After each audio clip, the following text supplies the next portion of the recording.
Recuerdan, venimos preparando, mis hermanos, venimos hablando, ¿verdad?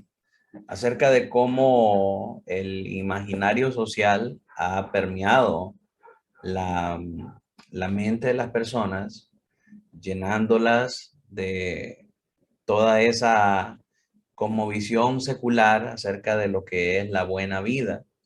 Y entonces muchas de las cosas que la gente hace hoy día están enfocadas en mantener esa buena vida. Y hablamos específicamente de eh, la preocupación de la gente por la salud, cómo las actividades en torno a la salud van sustituyendo lentamente eh, el deseo de cuidar por la salud espiritual. En otros tiempos era algo imperativo. En esta ocasión vamos a ver la segunda parte de este pensamiento que está afectando, que está secularizando aún a nuestras iglesias. Y esa es la parte de las dietas, la cultura de la dieta, la cultura de la pérdida de peso, la cultura del manejo de las comidas.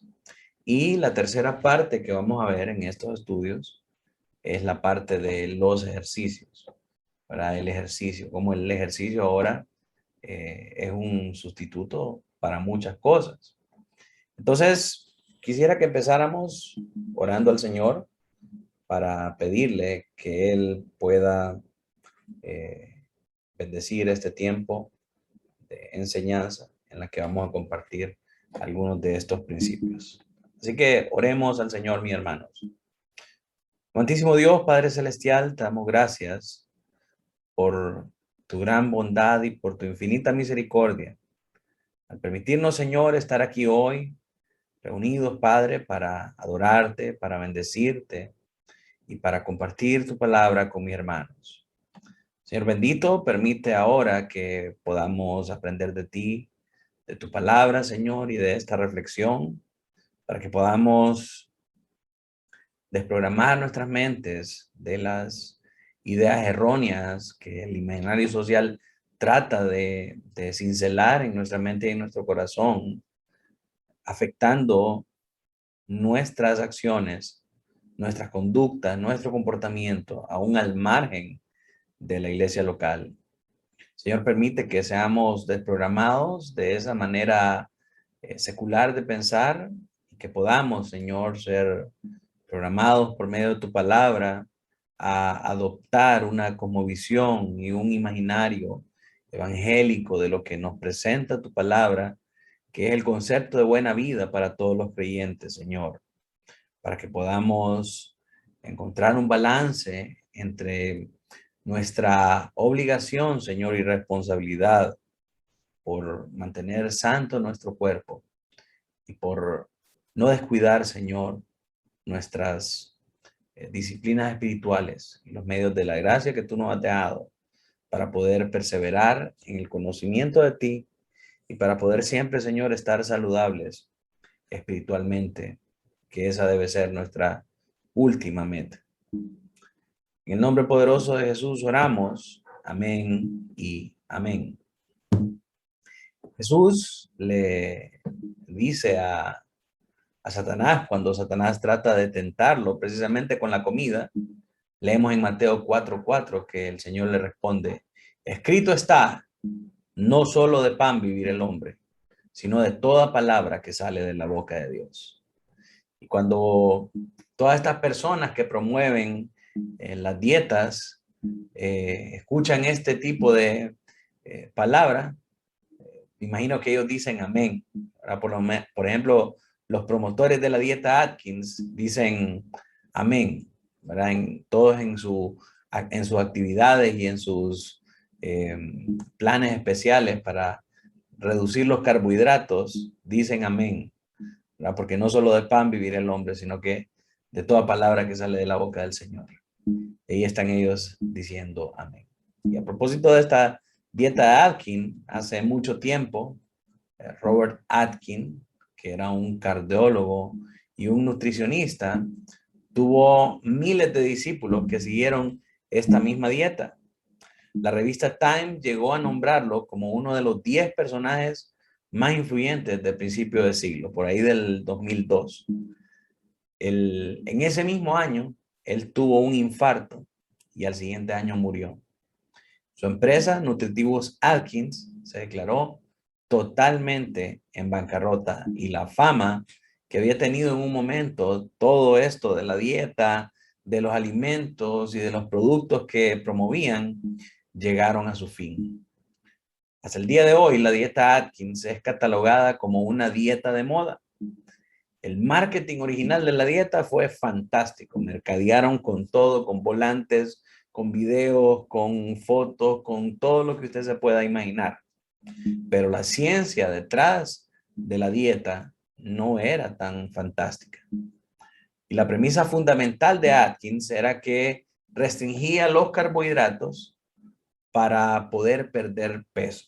Al restringir los carbohidratos, era una actividad esencial para poder bajar de peso. Y es una advertencia contada con demasiada frecuencia que no hay un fin para hacer muchos libros y principalmente de dieta. Cuando leemos nosotros en Eclesiastés 12:12, dice, hijo mío, a más de esto, sea amonestado. No hay fin de hacer muchos libros.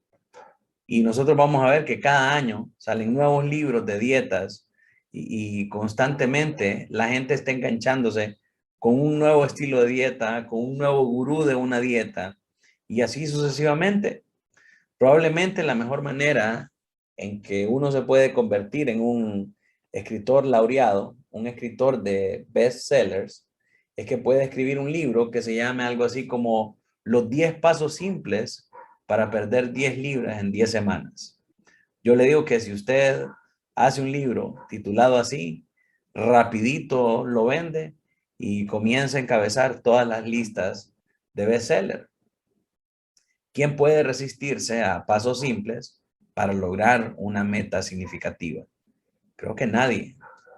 Y vamos a encontrar nosotros que en nuestro tiempo no existe escasez de profetas que antiguamente fueron obesos y están listos para vender sus secretos certeros de cómo bajar peso, de cómo hacer dieta de manera exitosa. Los vamos a ver tapizados nuestras redes sociales de este tipo de personas que promueven estas cosas con sus testimonios de antes y ahora, ¿verdad? Eso abunda y nunca va a hacer falta de ellos. Edith Wharton escribe de los problemas de salud de Henry James debido a su desafortunada adhesión al peligroso programa de dieta llamado Fletcherizing. Y fue titulado de esta manera por su malinformado inventor, Horace Fletcher. Fletcher fue uno de los estudiantes, de los entusiastas de comida nutritiva a principios del siglo XX. Y la idea central detrás de esta dieta Fletcher fue la simpleza misma. Fletcher decía, mastica 100 veces la comida y de esa manera obtienes todos los nutrientes y cuando ya has obtenido todos los nutrientes después de masticar 100 veces cada bocado, entonces expulsa la comida, bota la comida. Entonces lo que se queda en el cuerpo son los nutrientes y lo que sale es lo que engorda, es el grueso de la alimentación. Esa era la premisa detrás de esta gran dieta. Y las personas se volvieron eufóricas con esta dieta, a grado tal que llamaron a Fletcher el gran masticador. Tuvo como discípulos no solo a este Henry James, sino también a personalidades del momento como Upton Sinclair y John Rockefeller. O sea, el tipo era en estos tiempos sería considerado un influencer. Y acerca de los efectos de la dieta, Wharton escribe, El sistema terminó con atrofia intestinal, hablando de Henry James, la dieta de Henry James, ¿verdad? Que hizo este sistema Fletcher. Su sistema terminó con una atrofia intestinal.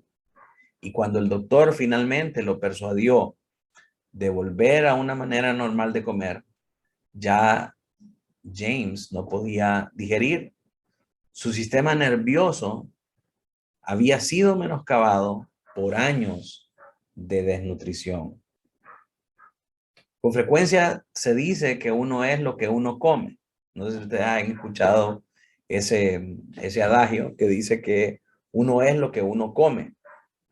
Pero también podemos agregar que uno es de la manera en cómo uno hace dieta. Y Jesús advirtió a sus discípulos acerca de estos falsos profetas que iban a venir y falsos cristos que tratarían de apartarlos de la verdad.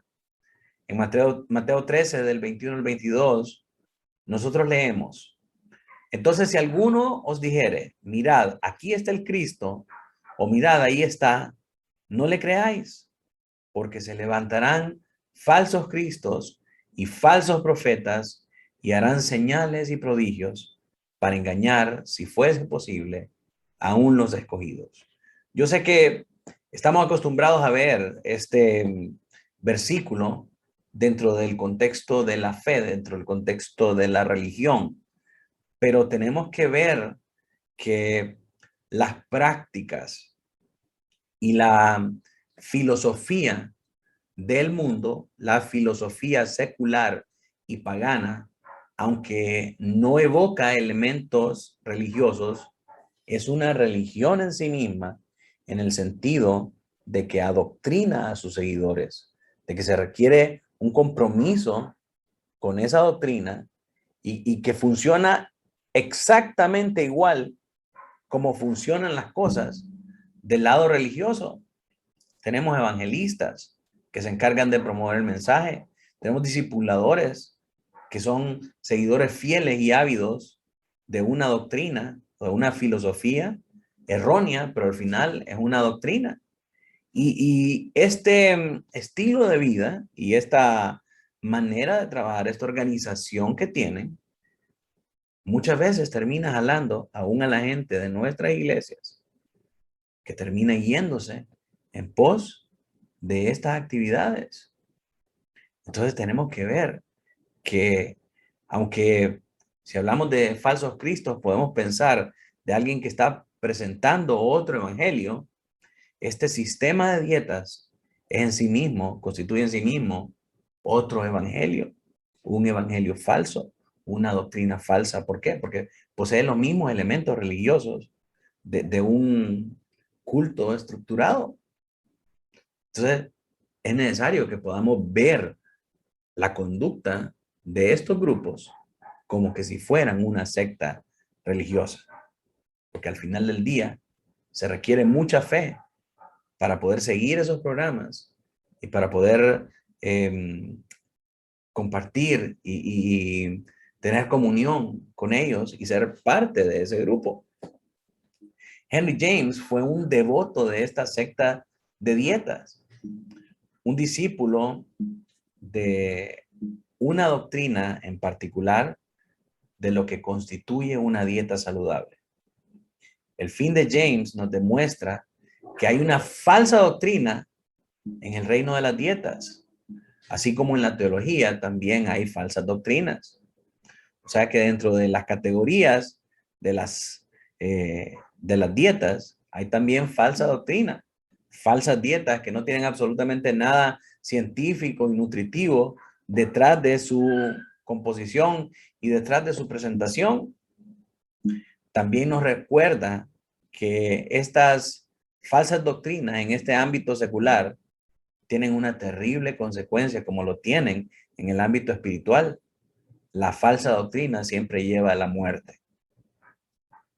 Kima Cargill, editora del libro Sectas de Comida, acerca de cómo las modas, los dogmas y las doctrinas influyen en las dietas, correctamente manifiesta que las prácticas de dietas y las creencias nutricionales no solo ayudan a la salud física, sino que sirven a la salud mental y a toda la parte emocional. Eso incluye un sentido de agenciamiento y de empoderamiento en las personas, así como levanta el orgullo y el cuidado personal de una persona. Pertenecer a una secta, a una secta específicamente de estas, de dietas, tiene sus beneficios psicológicos. Por ejemplo, podríamos hablar de que ofrece un medio de cohesión y de identidad grupal. Las personas que entran en estas sectas de dietas llegan a poseer la identidad de ese grupo, hacen la actividad de ese grupo, se visten como se visten las personas de ese grupo, les trasladan el conocimiento tribal que existe en esa secta para que esta persona termine hablando y creyendo y promoviendo las mismas cosas que todo este grupo cree. Al final del día, esta persona es igual en la forma en cómo se viste, cómo habla, cómo se comporta, con quién se lleva, los lugares que frecuenta, en todas las actividades, todas las cosas se vuelven en común. Justo como vemos nosotros que sucede con los primeros cristianos en Hechos 2:44. Tenían todas las cosas en común. Así funciona también en una secta. La diferencia es que nosotros seguimos la verdad de Cristo y ellos siguen la mentira y el error de un falso evangelio, de una falsa enseñanza. Y en segundo lugar, otro de los beneficios psicológicos que tiene pertenecer a una dieta es que funciona como un sustituto para la religión en la cultura secular occidental. Las sectas de dieta posiblemente reemplazan lo que una vez hizo la religión al prescribir rituales y reglas acerca de comida.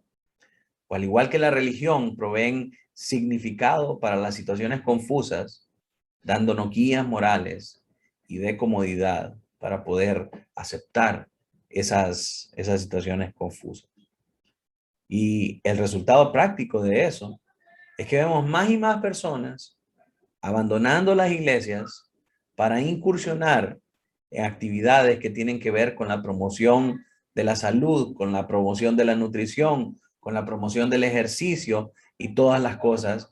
Y cuando tú te acercas y le reclamas o le exhortas acerca de su deber como cristiano, de pertenecer a una iglesia y de asistir a la iglesia, lo que te dicen es, yo no estoy haciendo nada malo, yo no estoy pecando, yo estoy participando en algo que es por mi salud, que es por mi bien.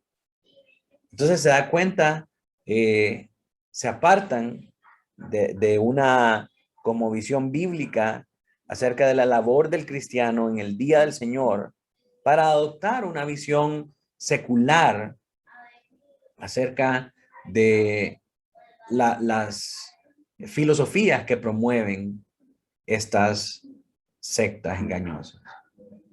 Podemos decir cualquier cosa de los miembros de estos cultos de comida o de estas sectas de dieta, pero la verdad es que ellos son oidores que hacen, independientemente de lo que hagan, de que lo que hagan esté bien o esté malo.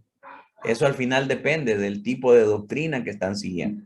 Porque también debemos ser honestos a la verdad de que no todas las dietas son malas y no todas las actividades de ejercicio son malas. De hecho, son necesarias para poder mantener un estilo de vida saludable.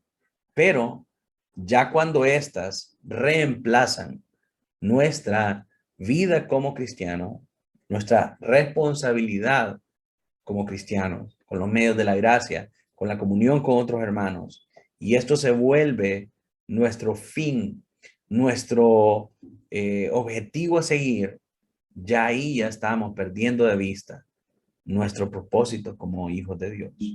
Entonces ahí es donde tenemos que tener cuidado. Al final estos discípulos de estas sectas son hacedores más que oidores, ¿verdad?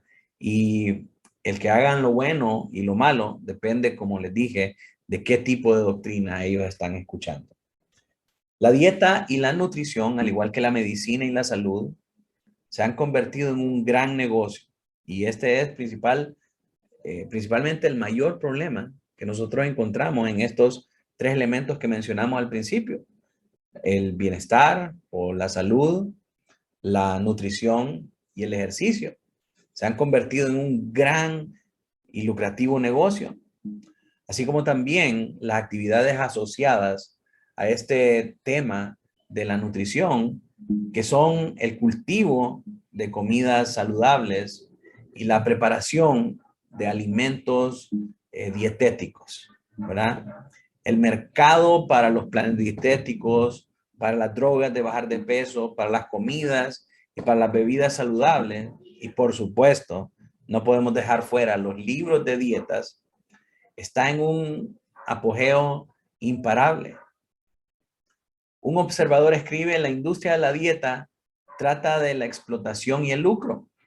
Las drogas para bajar de peso que ahora están disponibles para nosotros son las más novedosas de una larga línea de preparación dietética e imaginativa, y a menudo dudosa porque rayan en lo ilegal. Son falsos profetas que se lucran de grandes ganancias. ¿En quién deberíamos de confiar en medio de este clamor de voces tan competitivas? ¿Es verdad que se puede engañar a la muerte con el poder antioxidante del jugo de pomegranate? El imaginario social de lo que constituye una buena dieta se ha movido de un lado para otro durante muchas décadas, y aún hay una angustia considerable de qué doctrinas nutricionales nosotros tenemos que seguir. Vemos esto en los títulos de una pequeña muestra de libros.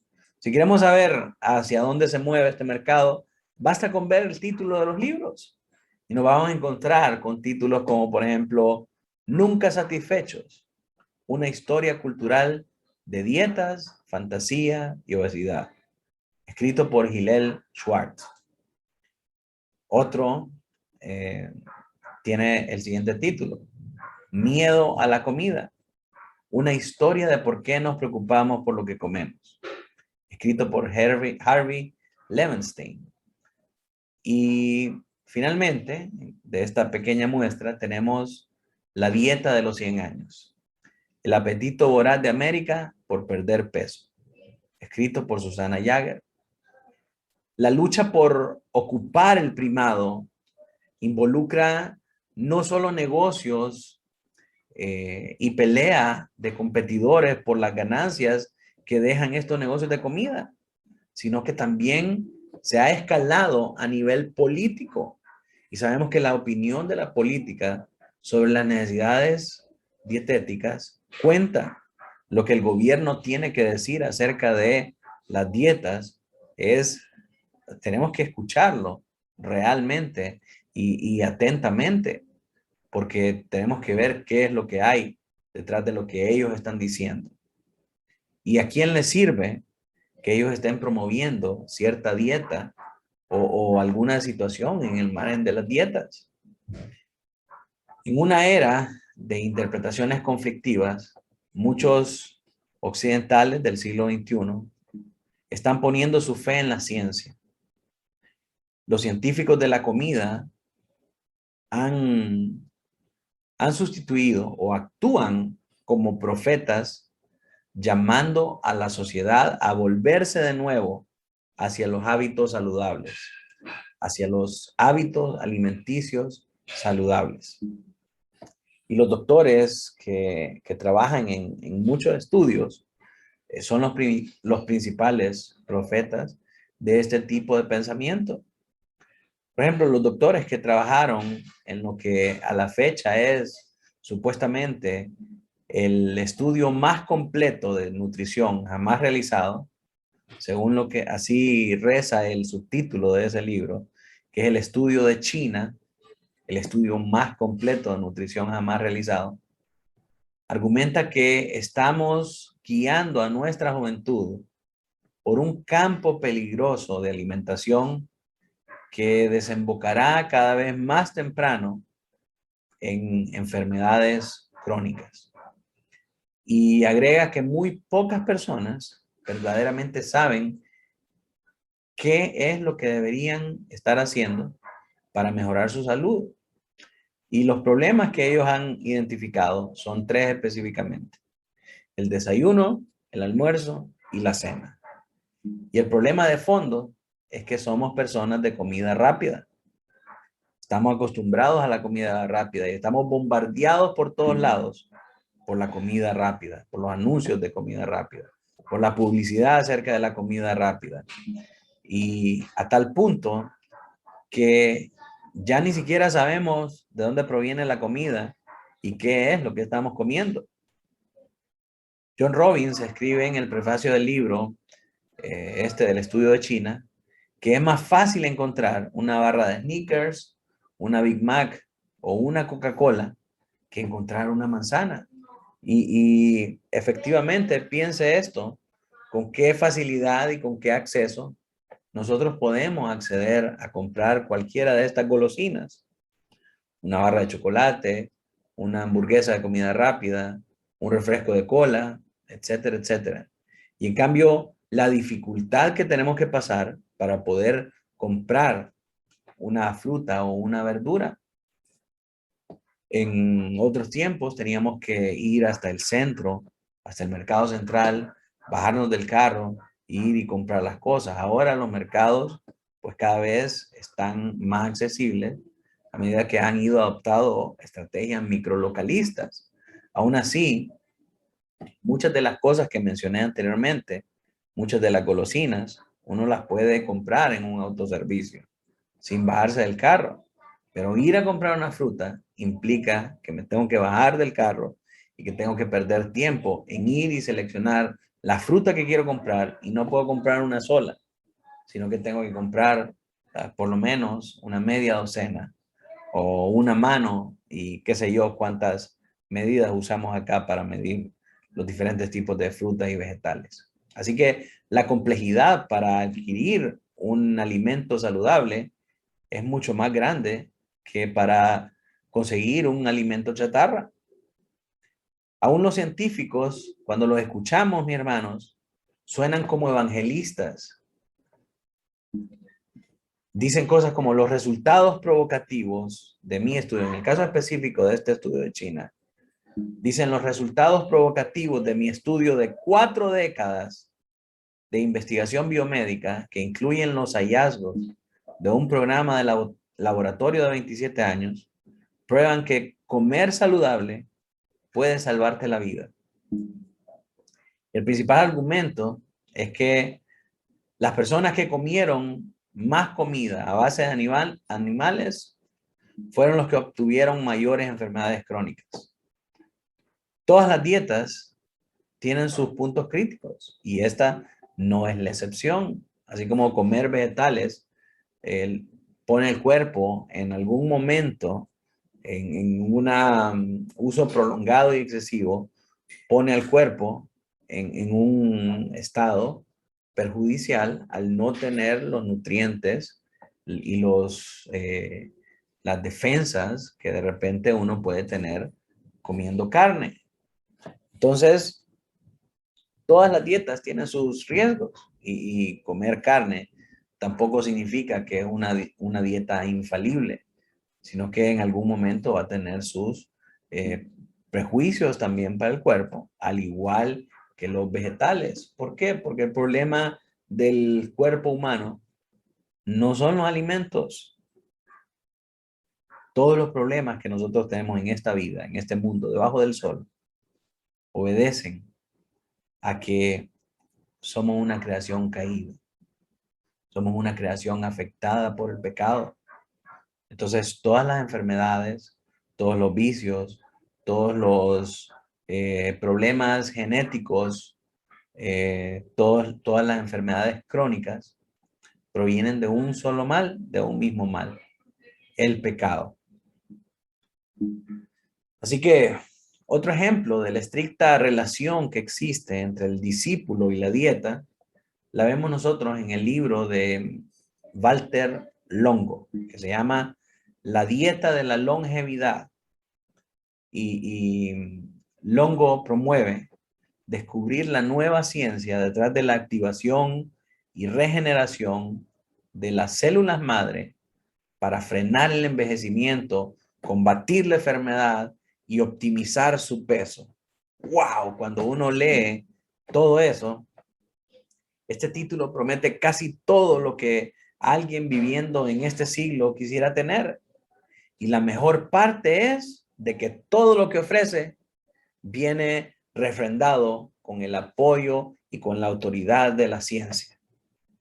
En ese sentido, Longo es un biogenterólogo. Eso es alguien que estudia la biología del envejecimiento. Y este Longo ha experimentado sometiendo ratones a dietas de longevidad, los que presuntamente llegan a vivir hasta 40 años más. Su argumento es que lo que comes es la decisión primaria que puedes hacer, que puede afectar si vas a vivir 60, 80, 100 o 110 años. El objetivo es llegar a vivir una buena vejez. Una meta que promueve uno de los eufemismos más irónicos que yo he encontrado en toda mi vida. Y es el de morir saludable. Su consejo es similar al de los autores del estudio de China, porque ellos dicen, apunta hacia una dieta que es 100% a base de plantas y peces. Y por supuesto, para que funcione, no solo debes ser un oidor, sino que también tienes que ser un hacedor fiel. La información por sí sola no es la que transforma. Las dietas no funcionan sin que haya discípulos fieles que estén dispuestos a cumplirlas diligentemente. Y ahí es donde está el problema. Para que las dietas funcionen, uno tiene que seguirlas. Por eso prefiero la dieta de la clínica Mayo, como Richard Watson con la dieta del filósofo, que es mi segundo libro favorito acerca de dietas. El autor sabe que perder peso es más que seguir una tendencia de moda o apegarse a un programa restrictivo. Involucra convertirse en cierto tipo de persona. Tienes que primero saber lo que funciona para ti y en segundo lugar, tienes que mantenerte a esa actividad para bajar 20 libras o más. Y bajar ese peso es cambiar radicalmente tu vida. Esto concuerda con la dieta de la Clínica Mayo, la cual está organizada en dos partes. La primera es pierde peso a cualquier actividad que te lleve a perder peso. Y la segunda es vive de esa manera. ¿Sí? Ya perdiste 20, 30 libras haciendo tal o cual actividad. Ahora modifica todo en tu vida para seguir viviendo de esa manera. Lo que la gente debe perder no es el peso, sino ciertos hábitos. Una manera más amable de ponerlo es como lo dice la dieta de la Clínica Mayo. El elemento más importante en la pérdida de peso es lo que tú llevas a la mesa. Tu propio impulso de triunfar. Uno de los capítulos más importantes de este libro, vamos a ver, que está elaborado por un psicólogo conductual, consultando a Martín Lutero acerca de la tentación en general. Él dice, tener el impulso para comer está bien, pero ceder al impulso es avaricia, diría alguien, ¿verdad? Pero no dice así. Ceder al impulso es el problema. Tenemos que saber que un impulso dura solamente 20 minutos más o menos. Y si podemos vencer a ese impulso, podemos regular nuestro comportamiento de ceder hacia esos impulsos, independientemente de lo que sea, ya sea la bebida, ya sea la comida, ya sea los afectos sexuales o cualquier otra cosa. ¿verdad? No podemos controlar los impulsos que llegan a nuestra mente, a nuestro corazón, pero sí podemos elegir no ceder a ellos. Y el problema viene cuando nosotros cedemos a esos impulsos. Lutero decía, un impulso dura solamente 20 minutos más o menos. Entonces, si podemos resistir a ese tiempo, nosotros podemos llegar a controlar un impulso, por lo menos no ceder a él. Y eso es congruente con lo que dice Santiago, creo que es, resistir al diablo y él huirá de vosotros. Luego de 40 años el célebre dicho de Jesús, con el que comenzamos esta sección, es una cita de Deuteronomio 8:3. Y la frase es parte del discurso largo de Moisés, que podemos denominar como la gran comisión para Israel. Luego de 40 años de vagar por el desierto, habían llegado al umbral de la tierra prometida. Ya estaban por entrar a la tierra prometida. Y en el capítulo 7, Moisés va a advertir a Israel acerca de los peligros de llegar a ser como las demás naciones, los peligros de convertirse en lo que eran en aquel momento las demás naciones. Para Moisés, el bienestar de Israel dependía de una dieta en particular. Y esa dieta era la observancia de la ley de Jehová. Y ese es el contexto verdadero detrás de la frase que Jesús citaría más tarde. Cuando nosotros leemos Deuteronomio 8:3, dice de la siguiente manera: y te afligió y te hizo tener hambre y te sustentó con maná, comida que no conocías tú, ni tus padres la habían conocido, para hacerte saber que no solo de pan vivirá el hombre, mas de todo lo que sale de la boca de Jehová vivirá el hombre. Mis amados, el paralelo con la situación contemporánea de la iglesia es sumamente abrumador. ¿Bajo qué palabras los cristianos deberían ordenar sus vidas? ¿Bajo las palabras de las ciencias que nos dicen lo que necesitamos hacer para tener una buena vida? ¿O bajo la palabra de Dios que provee todo lo que nosotros necesitamos? La palabra griega, la palabra dieta, perdón, proviene del griego diaistan, que significa forma de vida. Una dieta es una forma de vida regulada o disciplinada y construida bajo ciertas creencias y suposiciones doctrinales de lo que significa obtener un fin específico deseado, como por ejemplo, en este caso, la pérdida de peso. A propósito de los griegos, Hipócrates comprendía la conexión entre la dieta y la disciplina.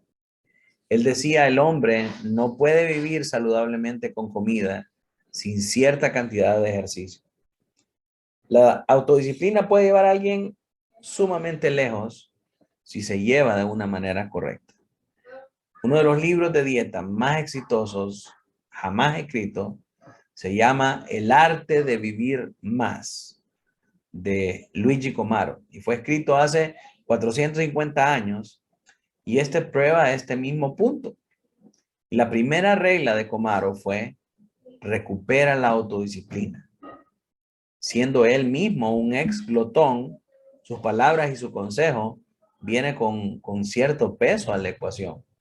Él sabe que el primer peldaño, el primer paso para poder alcanzar un fin es retomar el autocontrol. Los discípulos del Señor Jesucristo deben vivir de cada palabra que sale de la boca del Señor bajo una estricta dieta de sana doctrina.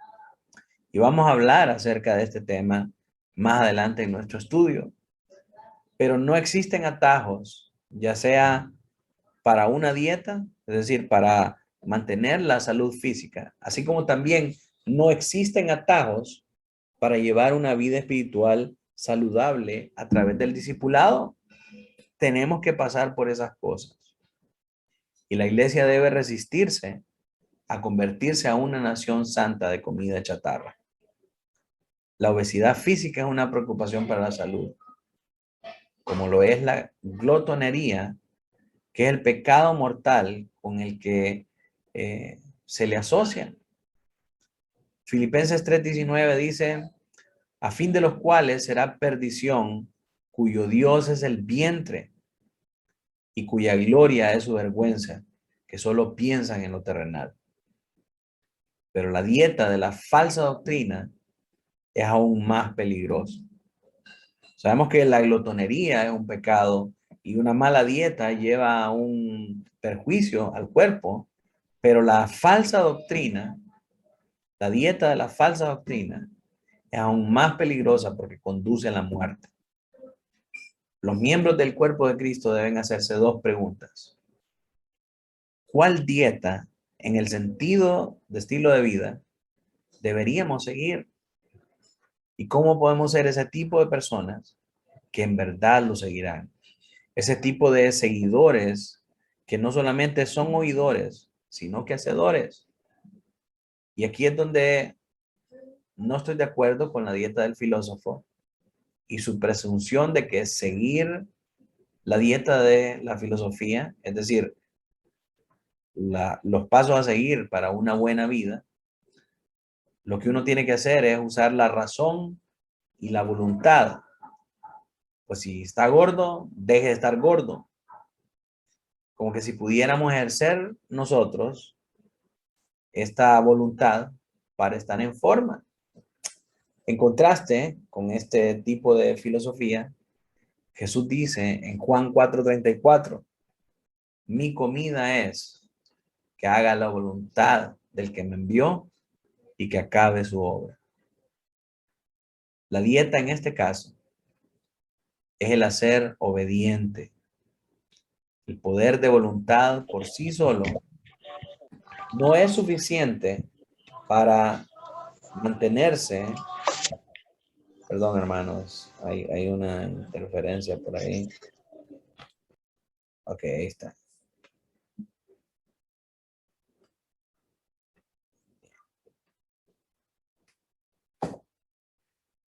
El poder de voluntad por sí solo, les decía, no es suficiente para mantenerse en curso.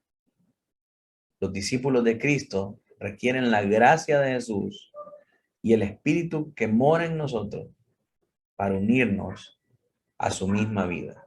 Y de esta manera, nosotros podemos mantener el curso de nuestra vida unidos también a Cristo. Así que mis hermanos, de esta manera terminamos este estudio de esta noche. Quisiera saber si hay alguna pregunta entre nosotros.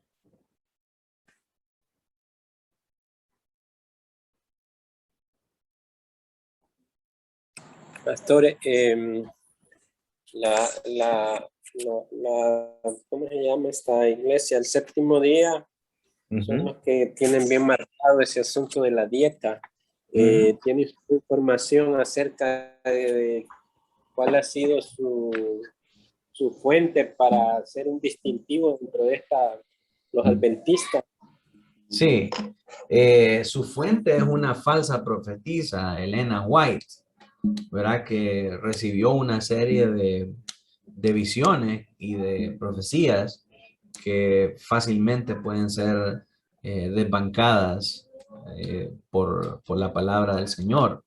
Entonces de ahí sacan ellos todas las prácticas que ellos aplican y que ellos viven en el marco de su religión, ¿verdad? Y es igual que cualquier otro grupo sectario que promueve eh, una mala información de dietas, de la misma manera los adventistas promueven un evangelio falso de salvación por obras, de que ellos van a ser salvos por guardar el sábado y van a ser salvos por todas las otras cosas que hacen.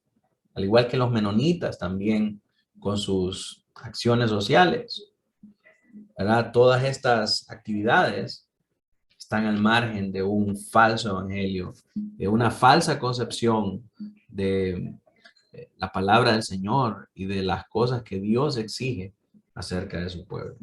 Entonces, en el caso de los adventistas, quizás para nosotros es fácil identificarlos como falsos porque están en el ambiente religioso. Son una religión y practican un culto con estructura religiosa, de la misma manera que nosotros. Pero en el caso de las otras sectas de dietas y de comidas que promueven todos sus conocimientos y todas sus prácticas y todos los asuntos, es más difícil porque no tienen la misma estructura litúrgica que tenemos las iglesias, pero al final del día son una religión en el sentido de que promueven sus doctrinas, adoctrinan a la gente, ¿verdad? Tienen sus reuniones, tienen sus cultos y tienen su forma de adorar a su Dios, que como dice Filipenses, es su estómago, ¿verdad? Entonces, así es como nosotros, esos son los enemigos a los que nosotros nos enfrentamos hoy en día. ¿Verdad? Con respecto, perdón. Perdón, pastor. Sí, en el caso de Elena White, pues sabemos que ella es la profetisa, solo que no sé de dónde ellas, porque digamos a ella se le ha culpado de plagio, por ejemplo, en el libro de Deseado de las Naciones, un libro famoso de él, es un plagio de varios libros que ella tomó. Entonces, pero la cuestión de la dieta, me imagino que ella la fue tomando de varias fuentes hasta construir esa como forma de doctrina. Por ejemplo, de la iglesia, yo estuve en una iglesia por casi 8 años en Tegucigalpa, pentecostal, apostólica. Después de que yo me salí, me di cuenta que la nueva cobertura de profetas estaban pasando algo extraño en esta iglesia, y es que estaban haciendo énfasis en el asunto del cuerpo, ¿verdad? Ponían bastante tiempo de ayuno, 40 días. A los gorditos que estaban en liderazgo estaban un poco sugiriéndole que debían de bajar ese estado de físico, que no era buen testimonio. Ellos lo tomaban así: no es un buen testimonio para la iglesia que alguien esté gordo, y que deben de ponerse en forma, y empezaron a hacer ese tipo de cosas. Entonces, eso es el origen de Sí, infiltrar estos asuntos, ¿verdad? sí. Y hermanos, uno puede pensar, qué perdedera de tiempo es venir y hablar de las dietas y de la comida. Pero realmente, si ustedes analizan la escritura, la comida ha sido siempre una parte importante de la humanidad. Es la comida lo que Dios utiliza para mover al pueblo. Movió al pueblo de Israel hacia Egipto buscando comida porque había gran hambruna. ¿Qué fue lo que hizo al pródigo regresar a la casa del padre? Que estaba aguantando hambre. ¿Cuál fue el motivo de la caída del hombre? Desobedecer a la orden de Dios, que implicaba comer del fruto prohibido. Entonces, este tema es tan importante y puede ser vinculado aún a nuestra caída. Y por eso es importante que nosotros hablemos de estos temas, porque está bien, mis hermanos, tenemos que procurar estar en las condiciones más saludables posibles. Y yo sé que en ese caso yo no soy el mejor testimonio, ¿verdad? Y que debemos exhortarnos unos a otros a tener mejores hábitos alimenticios, a poder hacer ejercicios también. El hermano Noé me vive ahí invitando a hacer unos ejercicios que él está haciendo con su esposa, y es una labor admirable. Y pues yo solo le pido al Espíritu Santo que me dé fuerza y ganas de poder hacerlo, porque sí me cuesta, ¿verdad? Pero es necesario. Y yo no estoy diciendo que eh, no debemos hacer estas cosas porque son del diablo, sino que debemos de hacerlo, pero no teniendo eso como el Dios de nosotros. Porque créanlo o no, principalmente en las ciudades más cosmopolitas, ¿verdad? Donde la gente, donde llevar un estilo de vida saludable, donde hacer ejercicio, donde ir al gimnasio más caro, donde salir a pintear con la bicicleta y con toda la indumentaria de ciclismo y hacer todas estas cosas, es como un statement, dirían los gringos, es como hacer un anuncio de que mírenme, yo soy saludable y el mundo mira eso como lo socialmente aceptable y eso llega a ser parte del imaginario social de tal manera que aparta aún a los cristianos de la iglesia, que aparta aún a los cristianos del estilo de vida cristiana. Y esas actividades llegan a reemplazar las actividades de la iglesia. Y ahí es donde tenemos problemas. Porque como les dije durante el estudio, cuando uno va y amonesta a alguien por faltar a la iglesia, por no tener vida de comunión con la iglesia, le dice, pero pastor, no estoy haciendo nada malo. Estoy haciendo algo en pro de mi salud. Entonces, ellos no pueden ver la maldad detrás de su corazón al buscar y promover estas cosas. Porque al final lo que quieren es conformarse al imaginario social del mundo y no al imaginario social de la Biblia. Y ahí es donde está todo el meollo de este asunto. Lo que yo quiero que logremos con estas clases, con estos temas que estamos tratando, es que identifiquemos la manera errónea de pensar de la gente en esta era secular, terriblemente influenciada por, por estas disciplinas que en tiempo de los romanos eran adoración a dioses paganos. La salud era una entidad romana. La medicina era una entidad a la que adoraban los romanos. El físico espectacular era una entidad que adoraban los romanos también. Entonces, todas estas cosas, todos estos elementos del imaginario social, nosotros tenemos que identificarlos para que aquellos que nosotros tomemos como discípulos podamos desprogramar este tipo de nociones y conocimientos para reprogramar lo que la Biblia nos dice y que estas personas puedan adoptar una cosmovisión cristiana para que puedan tener balance en sus vidas y que estas cosas no los lleven a apartarse de la fe. Roberto. Dos cosas, pastor. Escucha, Sí. con lo que dijo el hermano Noé, y en otro lado le dicen que está bendecido, que está prosperado. Con la panza. No, en los bautistas le dicen que la panza es ministerio. Sí, lo otro es, casualmente en esta semana, ayer para ser específico, compartí un corto mensaje, ¿verdad? Acerca del tema de la apostasía. Y ahí mismo tocaba ese tema de la comida, ¿verdad? Que recuerden que en aquel tiempo estaban los de la circuncisión, ¿va? Y miren qué interesante lo que llamamos aquí en 1 Timoteo 4:3, que dice que prohibiendo casarse y obligando a abstenerse de las viandas que Dios creó, para que con acción de gracias participasen de ellas los que creen y conocen la verdad. ¿Verdad? Entonces, los de la circuncisión les decían, no, es que mira que comer cerdo es malo. Eso está malo ahí. Estamos mal ahí. Eso es un animal de pezuñas ya. Sí.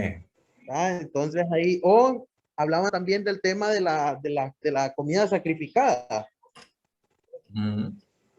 ¿Verdad? ¿Se acuerda ese, que era en Colosenses, que tocábamos ese tema, ¿verdad?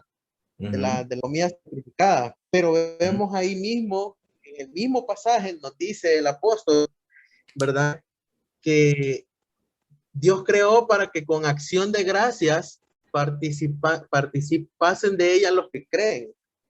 Entonces nosotros al dar gracias por esos alimentos, nosotros estamos santificándolas al mismo tiempo, porque estamos dándole gracias a Dios por esa comida, por esos alimentos que van a entrar a nuestro cuerpo. Así es. Entonces, muchas veces vienen falsos maestros y nos dicen, es que mire, ve, tomar café es malo, hermano. Tomar café es malo porque eso es malo. Pucha, entonces es malo el té de valeriana, es malo el té de jengibre, es malo el té de canela, es malo el té de manzanilla, porque al final del día, ¿qué es el café? Es un té, pues. Es agua con el café molido ahí y lo pasa por el colador. Es lo mismo. Pues. Sí. Es una infusión, lo mismo. Entonces, para mí, tiene muchas veces que ver, y esto mismo lo decía también, ¿verdad? Que es delicado el tema del pastor o del profeta, les dicen, ¿verdad? De lo que va a hablar en el púlpito, porque sus oyentes lo escuchan y le creen lo que él dice. Y le creen, y cuando una persona dice, no, hermano, es que mire, tomar café es malo. Se fueron 100 en la colada, ahí va. Ya, adiós la bolsita de café oro, bota la percoladora. Sí. Ya no quieren saber más, ¿verdad? Entonces, es delicado eso. Entonces, imagínese usted cómo influye lo que un pastor o un predicador que no está bien entendido de lo que va a hablar o de lo que va a expresar, puede llevar a su rebaño por un despeñadero, ¿verdad? A irse por un camino totalmente erróneo y van a terminar actuando como los de la circuncisión, ¿va? Y diciéndole a los demás, no, mire, tomar café es malo y comer cerdo también, ¿verdad? Es un animal de pezuña. Sí. Correcto. Correcto. Muchas gracias, Robert. Es todo. Gracias, Robert, por la aportación. Hermano Mario. Sí, pastor, quería yo pues también comentar sobre el tema. Creo que hace una semana atrás a mi mamá alguien le comentó porque se pintó el cabello y bueno, casi la mandaron al infierno a ella porque le dijeron que qué barbaridad, le dijeron que eso no se hacía porque eso es pecado delante de Dios y que si Dios la quería sin canas, pues no tenía por qué pintarse el cabello. Entonces, pensando en eso, yo le dije a mi mamá en Colosenses 2:16 al 17 nos dice que por tanto nadie os juzgue en comida o bebida o en cuanto a días festivos o de una nueva o día de reposo. Pues en el aspecto, yo le enseñaba a ella que el pecado es cuando ya alguien es ostentoso por lo que hace. Pero el pintarse el cabello, obviamente, contar que no lo vaya a pintar así, un color metálico o algo extravagante. Pero yo lo que demostraba a mi mamá era eso, pues que a veces tomamos cosas fuera de contexto para juzgar a las demás personas. Y en cuanto a eso, Pablo nos hace esa referencia también, pues, porque muchas veces estaban los que, según la Biblia, estaban los fuertes y los débiles, y aquellos juzgaban a los unos porque aquellos comían de esto y los otros pues no. Y eso es lo que hoy en día pues ve una sociedad también, tanto afuera como dentro de la iglesia, que quieren imponer sus ideales por encima de lo que la Biblia realmente nos está enseñando. Y ahorita que tocaba ese tema, usted pues me recordaba precisamente a esa parte que mi mamá pues, imagínese ella pues viene empezando y que le digan que se va a ir al infierno solo por pintarse el cabello. Y yo le decía a ella, pues realmente tenga la libertad en Cristo, pero siempre y cuando no sea nada extravagante, no hay ningún problema, pues, porque igual si nos vamos a eso, hay tantas cosas que nosotros hacemos hoy en día y que no es, no es algo que nos va a meditar, que vamos a perder, bueno, vamos a fallar al Señor, pues, en este sentido. Correcto. Entonces, sí quería hacer ese comentario sobre ese tema. Sí, creo que siempre ahí en Timoteo es, o Pedro, no me acuerdo, que dice que las mujeres sean adornadas con, vamos a ver,